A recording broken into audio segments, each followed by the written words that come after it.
for it. Oh, academic freedom. Baloney. There's no academic freedom in the church. The teaching is what it is. You can't change it. Well, I feel that it doesn't matter what you feel. But he hasn't been. How important is a good homily? It's a good question. And what advice do you have for a good homily? Okay, first of all, this question contains more than you might think at first. It's a very good question. It's an astute question. Preaching in the church, especially the homily at Mass, is of enormous consequence. And unfortunately, an awful lot of preaching in the Catholic Church is awful. Awful. It's just terrible. One of the greatest advantages I ever received as the result of ordination was that I never had to sit in a church and endure a horrific homily, ever again. And I hate to say that. I don't mean to be, mean or hypercritical, but you know what I'm talking about. Now, some of our priests give great homilies. They're wonderful. It's not rocket science. You do not have to have some great gift of eloquence to be a good homilist. What's the most important thing? If I ever taught homiletics, and I assure you no one will ever ask me to do it, but if they ever did, it would be not a lesson in how to give the homily, but rather a lesson in how to live. It's a function of the spiritual life, your union with Jesus.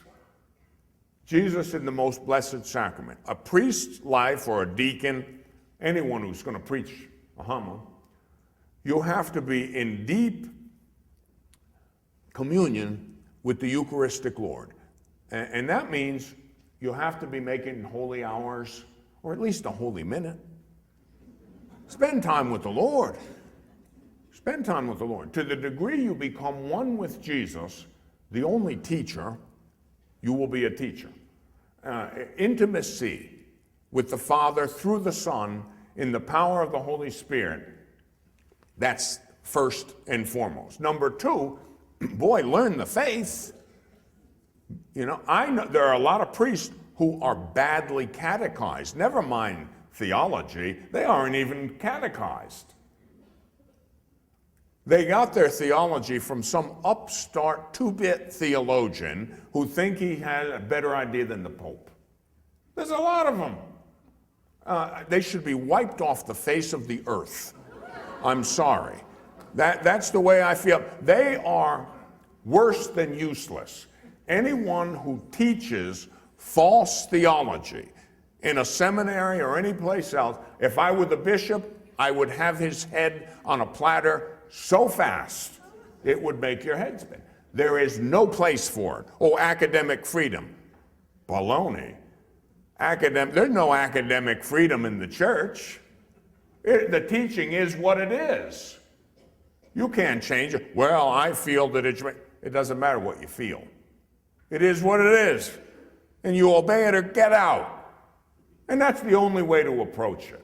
It's absolutely ridiculous. I have no idea why I started ranting on that. Let me read that last question again. Oh, how important is a good homily? It's very important. It's very, very, very important. I'll tell you why. A lesson in sacramental theology. We know, and we're taught in theology, that the sacraments operate in virtue of their own power. Ex opere operato, as we say in Latin. So, when a sacrament is validly celebrated, like the Holy Eucharist, valid form, matter, the priest intends to do what the church does, and so forth, you have a sacrament. It operates by its own power. In other words, you got a valid sacrament. Okay, infinite grace is poised and made ready at every celebration of the Eucharist. Any sacrament. Great grace is made available. Does Joe Dokes or you or me receive infinite grace every time we go to Mass? No. We receive what we are disposed to receive. Okay? That's where the homily comes in. It has to do with disposition. It has to do with helping the faithful be well disposed, instructing them. Two things, like I said last night, education and inspiration, to open your mind and your heart to the grace of God. So the homily is very, very important. Yes, the sacraments do operate in virtue of their own power, but you and I don't receive infinite grace. We receive what we're ready to receive. Okay? And the homily can go a long way towards that. I have talked with countless thousands of people all over the world. Every place I go, I mean, I'm not exaggerating, every single place I go, people tell me they came back to the church because they woke up in the middle of the night and turned the television on, and there I was. And you said something, I know you were talking to me personally. Could you see me?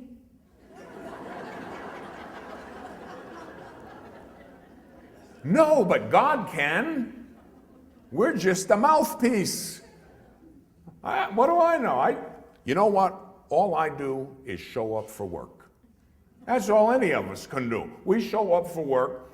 The Holy Spirit works. We got to do our part, sure. You know, I studied hard. I learned my lessons. I know what it means. I try to pray and remain close to Christ.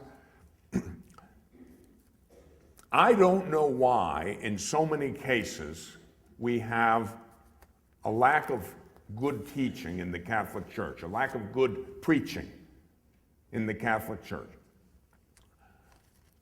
One old nun, a different one from the one I mentioned before, she told me it was punishment for sin. She said, because we don't deserve it. I don't know if that's true or not, but you know, when that particular elderly nun who'd been a very holy person for many, many years, when she says something, I listen. Oh, it's not the gospel, but hey, you know, maybe she's right. I don't know. Maybe she's right. If we want this, we should pray for it.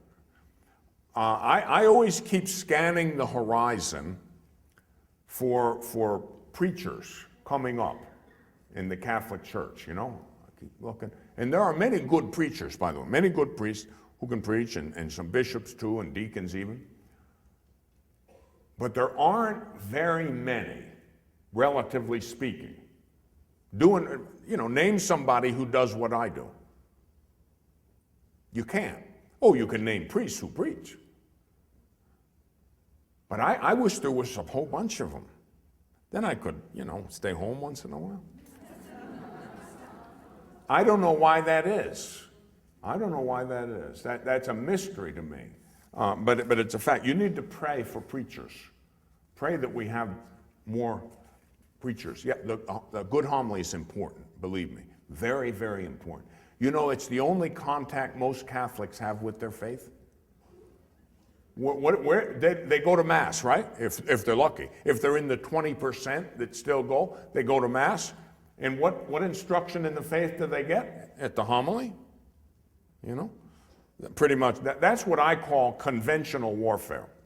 I have always been involved in unconventional warfare. From my days in the military to the present, I'm engaged in unconventional warfare. See, what I do is somewhat unusual. A bishop told me some years ago, if you ever want to get anything done in the church, never go through channels.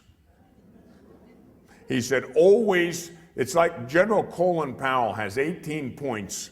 He has it's called a primer in leadership. And one of the points is, you never know what you can get away with till you try it. In other words, you don't have to necessarily wait for an edict from the Pope to do anything good. people come like, oh, we don't have any good teaching, and so take my catechism series, and one night a week, invite some of your friends to your home, and listen, watch an hour of it, and then discuss it. And then the next week, maybe go to the other person's home. You know, that's going on all over the world. That's unconventional warfare. Conventional warfare is in the diocesan channels in the parish. That's good, that's one thing. But you can take some initiative too, you know, and use what's available.